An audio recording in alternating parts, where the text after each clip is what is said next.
തമിഴകത്ത് കഴിഞ്ഞ ലോക്സഭാ തെരഞ്ഞെടുപ്പ് നടക്കുന്ന കാലത്ത് 15 സീറ്റ് വരെ നേടുമെന്നായിരുന്നു ബി.ജെ.പി. സംസ്ഥാന അധ്യക്ഷൻ അണ്ണാമലയുടെ വീമ്പ് പറച്ചിൽ.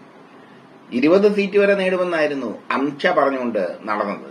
പക്ഷെ പലയിടത്തും കെട്ടിവെച്ച കാശ് പോയി എന്ന് മാത്രമല്ല, കോയമ്പത്തൂരിൽ ഈ വീമ്പ് പറഞ്ഞ അണ്ണാമലൈ പോലും തോറ്റു.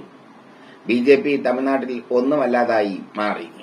എ.ഐ.ഡി.എം.കെയുമായി സഖ്യം ചേർന്നാണ് പലപ്പോഴും ബി.ജെ.പി. വിജയിച്ചിരുന്നത്. ഈ കഴിഞ്ഞ ലോക്സഭാ തെരഞ്ഞെടുപ്പിൽ എ.ഐ.ഡി.എം.കെ ബി.ജെ.പിയെ ചവിട്ടി പുറത്താക്കി. അണ്ണാമലയുടെ നാവായിരുന്നു പ്രശ്നം. ജയലളിതയൊക്കെ അഴിമതിക്കാരിയാണെന്ന് വിളിച്ചു പറഞ്ഞത്. അങ്ങനെ അവർ ചവിട്ടി പുറത്താക്കി. അവർ ഒറ്റയ്ക്ക് നിന്നു. ബി.ജെ.പി. ഒറ്റയ്ക്ക് നിൽക്കേണ്ട ഒരു സ്ഥിതിവിശേഷം ഉണ്ടായി. ഒറ്റയ്ക്ക് നിന്നപ്പോഴാണ് ബി.ജെ.പിയുടെ ഗതികേട് തിരിച്ചറിഞ്ഞത്. എന്തായാലും തമിഴ്നാട്ടിൽ ഒരു കൈ നോക്കാൻ ബി.ജെ.പി. കേന്ദ്ര നേതൃത്വം തീരുമാനിച്ചിരിക്കുന്നു. അതിന് ബി.ജെ.പി. കേന്ദ്ര നേതൃത്വവും പ്രത്യേകിച്ച് പ്രധാനമന്ത്രി മോദിയും ഒരുപാട് ആശയോടെ നോക്കുന്നത് നമ്മുടെ വിജയിയാണ്. വിജയ് രാഷ്ട്രീയ പാർട്ടി രൂപീകരിച്ചു കഴിഞ്ഞു. തമിഴക വെട്രി കഴകം എന്നാണ് അദ്ദേഹത്തിന്റെ രാഷ്ട്രീയ പാർട്ടിയുടെ പേര്. ആ രാഷ്ട്രീയ പാർട്ടി ആരുമായി സഖ്യം കൂടണമെന്ന് തീരുമാനിച്ചിട്ടില്ല. വിജയ് രാഷ്ട്രീയ പാർട്ടി രൂപീകരിച്ചതിന് പിന്നാലെ ബി.ജെ.പി. കേന്ദ്ര നേതൃത്വം വിജയുമായി ബന്ധപ്പെട്ടിരിക്കുന്നു. വിജയുമായി സഹകരിക്കാൻ ബി.ജെ.പി. തയ്യാറാണെന്ന് അറിയിച്ചിരിക്കുന്നു. പൊതുവെ വിജയ്ക്ക് ബി.ജെ.പിയോട് വലിയ താല്പര്യമൊന്നുമില്ല. സർക്കാർ അടക്കമുള്ള ചിത്രങ്ങളിലൊക്കെ ബി.ജെ.പിയെ വിമർശിക്കുന്ന ചിത്രങ്ങളാണ്. പക്ഷെ ഇപ്പോ ബി.ജെ.പിക്ക് വിജയുടെ കാല് പിടിച്ചേ പറ്റൂ. കാരണം തമിഴ്നാട്ടിൽ എങ്ങനെയെങ്കിലും നിലനിന്ന് പോകണം. ഇപ്പൊ ബി.ജെ.പി.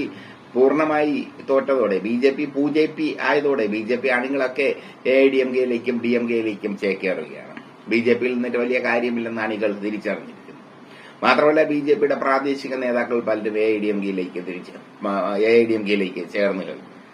ഈ സാഹചര്യത്തിൽ വിജയുമായി കൈകൊടുക്കാനാണ് കേന്ദ്ര നേതൃത്വം ആഗ്രഹിക്കുന്നത്. പക്ഷേ വിജയുടെ മനസ്സെന്താണെന്ന് അറിയില്ല. ബി.ജെ.പിയുമായി കൈകൊടുത്ത ഏത് പാർട്ടിയും തമിഴ്നാട്ടിൽ തോൽക്കുന്നൊരവസ്ഥയാണ് ഇപ്പോൾ ഉള്ളത്. കാരണം എന്ന് വെച്ചാൽ തമിഴർ തിരിച്ചറിഞ്ഞിരിക്കുന്നത് ഈ ബി.ജെ.പിയുടെ സവർണ രാഷ്ട്രീയം. ചെങ്കോൽ രാഷ്ട്രീയം വരെ കളിച്ചിട്ടും തമിഴ്നാട്ടുകാർ ബി.ജെ.പിയോട് മുഖം തിരിച്ചു തന്നെ നിൽക്കുകയാണ്. എന്തായാലും തമിഴക വെട്രി കഴകവുമായി വിജയ് മുന്നോട്ട് പോകുമ്പോൾ തമിഴ്നാട്ടിൽ ഒരു പുതിയ രാഷ്ട്രീയ പാർട്ടി കൂടി ശക്തി പ്രാപിക്കുകയാണ്. വിജയ് ഫാൻസ് അസോസിയേഷൻ തമിഴ്നാട്ടിൽ സജീവമാണ്. വിജയ് മക്കൾ ഇയക്കം എന്ന പേരിലുള്ള ഫാൻസ് അസോസിയേഷൻ, അവരെല്ലാം ഈ പാർട്ടിയുടെ പ്രവർത്തകരായി മാറിക്കഴിഞ്ഞു. ഗ്രാമങ്ങളിലും നഗരങ്ങളിലുമൊക്കെ ഒരുപാട് ആരാധകരുള്ള നടനാണ് വിജയ്.